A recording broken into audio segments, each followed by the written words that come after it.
L'école secondaire Osias-le-Duc de Mont-Saint-Hilaire a été construite en 1969. Riche de plus de 50 ans d'histoire, c'est en 2022 que d'importants travaux de rénovation et d'agrandissement ont été entrepris, dont ceux de la bibliothèque en forme de dôme qui a été démolie et reconstruite. Écoutons les artisans de ce projet singulier. La commande du client, en fait, était de s'agencer avec le bâtiment existant adjacent, qui est un dôme d'auditorium.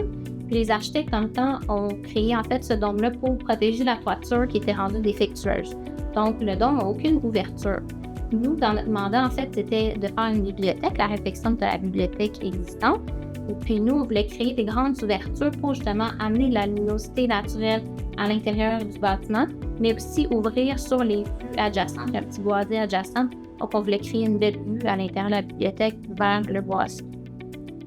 Ensuite, vu qu'on voulait s'agencer avec le bâtiment adjacent qui est en panneau métallique d'aluminium, on a pris le panneau d'aluminium, nous aussi. On l'a travaillé d'une manière différente. En fait, on a travaillé la verticalité du panneau au lieu de l'horizontalité. Puis le bâtiment existant adjacent, lui, a 3 couleurs, 3 teintes de gris. Nous, on a sélectionné une des 3 pour simplifier, dans le fond, le volume et se démarquer.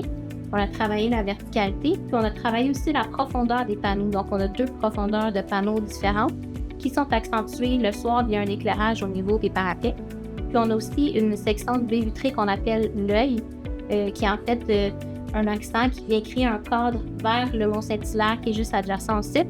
Puis, on a mis couleur cuivrée pour rappeler aussi le bâtiment existant adjacent. Donc, notre implication dans le projet, c'était le revêtement extérieur de panneaux d'aluminium, partant des sous-entremises en acier galvanisé, des attaches thermiques, de l'isolant semi-rigide pour finir avec les panneaux d'aluminium CIR 700 de Cyril AMP. Les défis dans ce projet-là, donc on avait un bâtiment qui était en rond, avec des panneaux qui sont à l'origine plats. Donc, on a dû faire un peu d'ingénierie pour aller trouver le sweet spot pour, dans les joints, effectuer le rayon de courbure du bâtiment. On avait aussi des panneaux qui retournaient en plafond, donc les angles devaient être très précis. On parle au décimal près. Donc, c'est des défis qui ont été quand même intéressants à relever sur ce projet-là. L'école secondaire porte le nom d'un des plus célèbres peintres qu'ait connu le Québec et qui vivait sur la montagne et est reconnu pour son programme Art-études en musique. Pas étonnant que son architecture soit aussi créative et la bibliothèque ne fait pas exception. Bravo pour la modernisation de ce lieu de savoir.